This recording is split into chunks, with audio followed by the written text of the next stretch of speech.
High friends, welcome back to my YouTube channel. तर हा आहे संडेचा व्लॉग आणि मी इथे बनवते धपाटे. मी हे पालकाचे धपाटे बनवते आणि त्यासोबतच आहे वरण, दही, भात आणि कांदा टमॅटो चटणी. धपाटे बनवायला म्हणजेच भाजायला वेळ लागतो, त्यासाठी मी इथे 2 तवे ठेवलेले आहेत, म्हणजे पटकन धपाटे तयार होतील.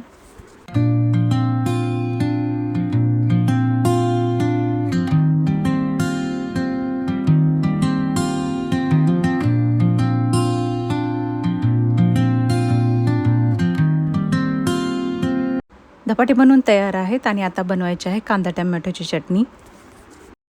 तर एकदम सिंपल अशी कांदा टमॅटोची चटणी आहे. कांदा जो आहे तो अगोदर छोटा छोटा कट करून तो तळून घेतला. कांदा तळून झाल्यानंतर त्यामध्ये टमॅटो पण तळून घेतला. त्यानंतर त्यामध्ये मीठ, तिखट, हळद आणि शेंगदाण्याचं कूट ॲड करून कांदा टमॅटोची चटणी तयार केली.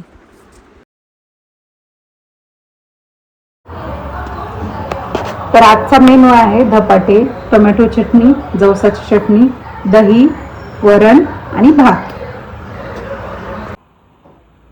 सगळ्यांनी एकत्र बसून जेवण केलं आणि जेवण झाल्यानंतर बाकीची जी कामं माझी राहिली होती ती मी करून घेत होते. त्या अगोदर सगळे कपडे धुण्यासाठी मशीनला लावले होते आणि इथे मी झाडून घेत होते. सध्या आमच्या इथे धूळ एवढी येते कारण कन्स्ट्रक्शनची कामं सुरू आहेत सोसायटीमध्ये आणि साईडलाच सोसायटीचा एक रोड आहे, कंटिन्यू तिथून वाहने जातात, त्यामुळे जास्त धूळ येते.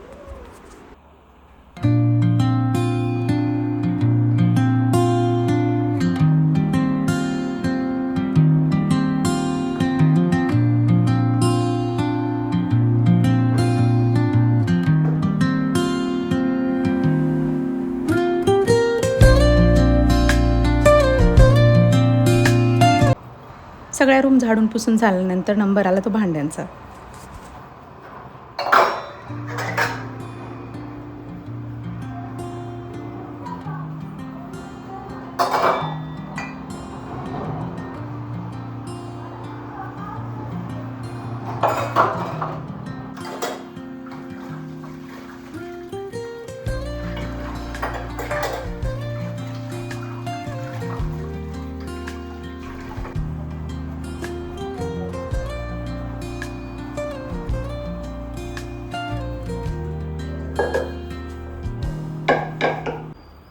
भांडी सगळी धुवून झाली होती आणि त्यानंतर मशीनमधले कपडे पण झाले होते, ते मी वाळत टाकत होते.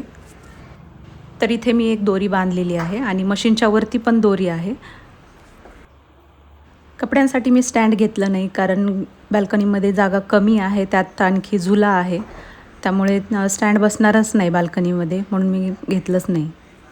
जास्त जर कपडे असतील तर मी टेरेसवरती सुकवायला जाते. दुपारची कामं संपल्यानंतर थोडासा आराम केला आणि त्यानंतर 4 वाजता मी ही मशीन लावली, कारण काही कपडे जे आहेत ते मला अल्टर करायचे होते. देवराची एक पॅन्ट होती ती पण फाटली होती, त्याला पण अल्टर करायचं होतं आणि माझे काही 2-3 ड्रेस होते ते पण अल्टर करायचे होते.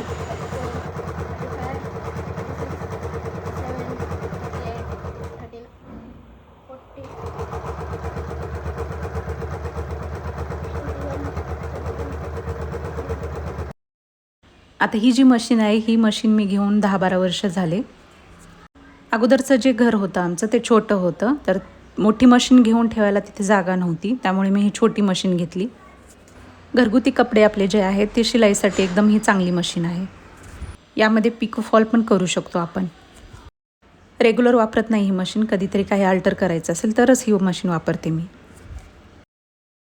सगळं अल्टर करून झाल्यानंतर मग संध्याकाळची वेळ झाली होती, मग स्वयंपाकाची तयारी सुरू झाली माझी. आणि संडे म्हणल्यानंतर संध्याकाळचं पण काहीतरी स्पेशल असतंच आमच्याकडे, म्हणून मी इथे बनवत होते पनीर मशरूम चिली. रोजच चपाती भाजी खाऊन मुलांना कंटाळा येतो, त्यामुळे संडेला काहीतरी स्पेशल बनवावंच लागतं. तर मी इथे मशरूम कट करून घेतले आणि 2 मिनटं पाण्यात शिजवून घेतले. परत ते बर्फाच्या पाण्यामध्ये 1-2 मिनटं ठेवले आणि 2 मिनटानंतर काढून घेतले. आणि इथे पनीर पण कट करून घेतलं होतं.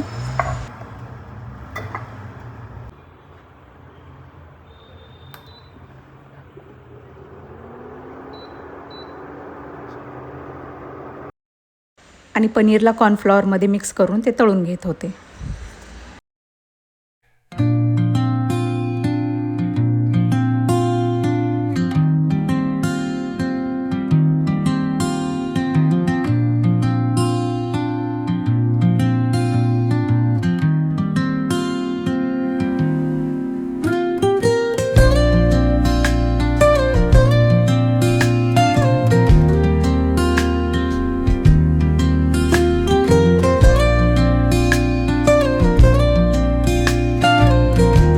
मशरूमला पण तसंच कॉर्नफ्लॉवर लावून ते तळून घेतले.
त्यानंतर कढईमध्ये थोडंसं तेल टाकून लसूण, कांदा आणि शिमला मिरची परतून घेतली आणि त्यामध्ये सगळे सॉस हे मिक्स करून घेतले. थोडंसं मीठ ॲड केलं आणि ग्रेव्हीसाठी थोड्याशा पाण्यामध्ये कॉर्नफ्लॉवर मिक्स करून त्यामध्ये ॲड केलं. इथे मी ग्रेव्ही जास्त केले कारण आम्हाला ग्रेव्ही जास्त आवडते सगळ्यांनाच. आणि अशी तयार झाली पनीर मशरूम चिल्ली. तर असा होता संडेचा दिवस. व्हिडिओ आवडला असेल तर लाईक, शेअर आणि चॅनलला सबस्क्राईब नक्की करा. चला बाय, भेटू नेक्स्ट ब्लॉगमध्ये. तोपर्यंत बाय.